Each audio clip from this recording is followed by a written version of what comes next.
এরপর দেখতে পাই সবাই একসাথে বসে রয়েছে। অ্যামির প্যারেন্টস তো প্রচণ্ড রেগে রয়েছে।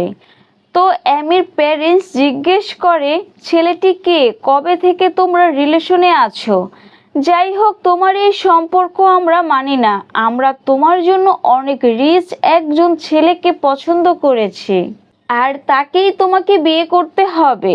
এই ছেলেকে তুমি ভুলে যাও, এই আমাদের সাথে যায় না। মূলত এখানে অ্যামির ফ্যামিলিকে অনেক রিচ দেখানো হয়েছে। তখন অ্যামি সোরার হাত ধরে বলে, আমি ওকে ভীষণ ভালোবাসি, ওকে ছাড়া আমি কাউকে বিয়ে করব না। মূলত অ্যামি এখানে নাটক করছে, কারণ তার বাবা মায়ের পছন্দের ছেলেকে বিয়ে করবে না। তো অ্যামির বাবা মা তো অ্যামির কোনো কথাই শুনছে না। নেক্সট সিনে দেখতে পাই মোমোকো থাইল্যান্ডে চলে এসেছে। প্রথমেই হোটেলে একটা রুম নিয়ে ব্যাগ রেখে ছোড়াকে খুঁজতে বের হয়ে যায়। এদিকে ছোড়া অ্যামিকে সব কিছুর জন্য ধন্যবাদ জানায়। অ্যামি জিজ্ঞেস করে, তোমার নামটাই তো জানা হলো না। তখন ছোড়া তার নাম বলে, আর অ্যামিও তার নাম বলে। এরপর ছোড়া চলে যায়। এরপর মোমোকোকে অ্যামির বাসার নিচে দেখতে পাই। মোমোকো ভাবছে, সত্যিই কি ছোড়া এখানে আছে? এর মধ্যে ওখানে ইরিন চলে আসে। মোমোকোকে দেখে তার ফ্যানগার্ল ভেবে তার কাছে যায়। মোমোকোকে নিজের অটোগ্রাফ দেয়। মোমোকো তো কিছুই বুঝতে পারে না, বাট তখন ওখানে ইরিনের রিয়েল ফ্যানগার্ল চলে আসে আর ইরিনের সাথে সেলফি তোলে। তো এই ফাঁকে মোমোকো সুযোগ বুঝে ওখান থেকে চলে যায়। মূলত এখানে ইরিনের ফ্যানগার্ল প্রতিনিয়তই আসে ইরিনের সাথে ছবি বা অটোগ্রাফ নেওয়ার জন্য। এর জন্যই ইরিন ভুল বোঝে, ভেবেছিল মোমোকো তার ফ্যানগার্ল। আর প্রথম দেখাতেই মোমোকোকে ইরিনের ভালো লেগে যায়। এর জন্যই নিজে থেকে মোমোকোর কাছে যায় আর কথা বলে। পরের সিনে এমি আর ইরিনকে দেখতে পাই। এমি ইরিনকে সব কিছু বলে যে তার বাবা মা তার জন্য একটা ছেলে বিয়ের জন্য ঠিক করেছে, আর তাকেই নাকি বিয়ে করতে হবে।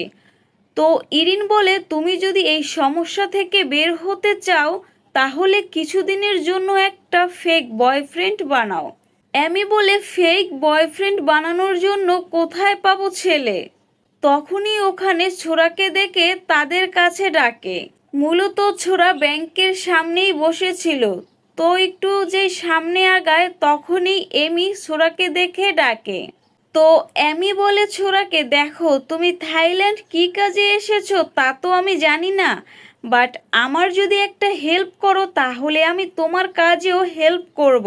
তো ছোড়া বলে, আমাকে কি করতে হবে? তো এমি বলে, শুধু কিছুদিনের জন্য আমার ফেক বয়ফ্রেন্ড হও, তার জন্য আমি কথা দিচ্ছি তোমার কাজেও আমি হেল্প করব। তো ছোড়া বলে, ঠিক আছে। এরপর ছোড়া তার বাবা মাকে যে খুঁজতে এখানে এসেছে সব কিছু বলে, বাট এটা বলে না কিভাবে বাবা মায়ের কাছ থেকে আলাদা হয়েছে আর এতদিন যে সায়েন্স ডিপার্টমেন্টে ছিল, এগুলো কিছুই বলে না। তো ইরিন বলে, তোমার কাছে কি তোমার বাবা মায়ের ছবি আছে? ছবি থাকলে আমাদের খুঁজতে সুবিধা হবে, বা তুমি কি তাদের ছবি আর্ট করতে পারবে? তো ছোড়া বলে, আমি চেষ্টা করে দেখতে পারি। তো এমি তার ফোন দিলে ছোড়া খুব সিরিয়াস হয়ে আর্ট করা শুরু করে। ইরিন এমিকে বলে, এ ছেলে তো আর্টে খুব ভালো ফিউচার বানাতে পারে। বাট যখন ছোড়া ছবি আর্ট করে তাদের দেখায় তখন দেখতে পারি একদম বাচ্চাদের মতো আর্ট করেছে। তো কি আর করার, এমি বলে, তুমি তাদের বর্ণনা দাও, আমি আর্ট করছি। তো ছোড়া যেভাবে চেহারা বর্ণনা করে এমি ঠিক সেভাবেই ছবি আর্ট করে। একদম পারফেক্ট ছোড়ার বাবা মায়ের মতো ছবি আর্ট করেছে। ছোড়া এটা দেখে তো অনেক ইমোশনাল হয়ে যায়, কারণ অনেক দিন পর তার বাবা মাকে দেখেছে। তো ছোড়া এখানে এমিকে অনেক ধন্যবাদ জানায়। তো এবার সবাই বের হয় খোঁজার জন্য। ইরিনের শুটিং ছিল, এর জন্য চলে যায়। তো তারা সব জায়গায় দিয়ে ছবি দেখিয়ে বলে তারা এদেরকে কোথাও দেখেছে কিনা। ব্যাংকের সামনে, মার্কেটের সামনে, খাবারের দোকানে, মানে যেখানে যেখানে পেরেছে সব জায়গা দিয়ে খোঁজ করছে। খুঁজতে খুঁজতে কষ্ট হলে এক জায়গায় বসে পড়ে। ছোরা পানি খায় তো সেম পানির পটে এমিও খায়। এটা দেখে সোরা অনেক ভালো লাগে, কারণ এমি সোরার সাথে নর্মাল মানুষের মতো ব্যবহার করছে, কারণ এইভাবে এরকম ব্যবহার কেউ সোরার সাথে কখনো করেনি। এরপর দেখতে পাই সোরার বাবা মায়ের মিসিং পোস্টার ছাপিয়ে সব জায়গায় লাগিয়ে দেয়, আর সাথে ফোন নাম্বারও দিয়ে দেয়, যাতে করে কেউ দেখতে পেলে ফোন করে জানাতে পারে। এরপর দেখি এমি সোরাকে তার বাসায় থাকতে বলে, তো সোরা বলে ঠিক আছে, বাট আমার থাকা খাওয়ার জন্য আমি পে করব। তো এমি বলে ঠিক আছে, এমি চলে যাবে। তো তখন ছোরা বলে তোমার ফোন কি আমাকে দেবে, যাতে করে কেউ কল দিলে আমি ধরতে পারি। তো এমি ফোন দিয়ে চলে যায়। সোরা ফোন সামনে রেখে সারা রাত বসে থাকে কল আসবে এই আশায়, বাট একটাও কল আসে না। তো সকালে এমি দেখে বলে তুমি সারা রাত এখানে বসেছিলে। তো এরপর এমি পোয়েট্রি ক্লাসে যাবে, তো সোরাকে সাথে নিয়ে যায়, নয়তো একা একা বোর হবে। এরপর যখন সোরা আর এমি ঘর থেকে বের হয়, তখন মোমোকো দেখে ফেলে, বলে তোমাকে আমি খুঁজেই ফেলেছি। তো এরপর তাদের পিছু করে। দুজনে যখন পোয়েট্রি ক্লাসে ছিল তখন ফোন বেজে ওঠে। তো ছোড়া অনেক খুশি হয়ে ফোন রিসিভ করে, বাট কলটি এমির জন্য। তো সোরা আপসেট হয়ে যায়। তো এমি এটা দেখে সোরাকে অনেক হাসানোর চেষ্টা করে। এমি বলে তুমি চিন্তা করিও না, আমরা খুব তাড়াতাড়ি তোমার বাবা মাকে খুঁজে বের করব। নেক্সট সিনে দেখি এমি অনেকগুলো চকলেট সোরার জন্য নিয়ে এসেছে। সোরা বলে এত চকলেট। তো এমি বলে তুমি তো চকলেট পছন্দ করো, বাট কোনটা তোমার ফেভারিট তা তো আমি জানি না, তাই সবগুলো নিয়ে এসেছি। তো দুজনে চকলেট খাচ্ছে আর একজন আরেকজনের গালে মাখিয়ে দিচ্ছে। এগুলো করে দুজনেই অনেক এনজয় করে।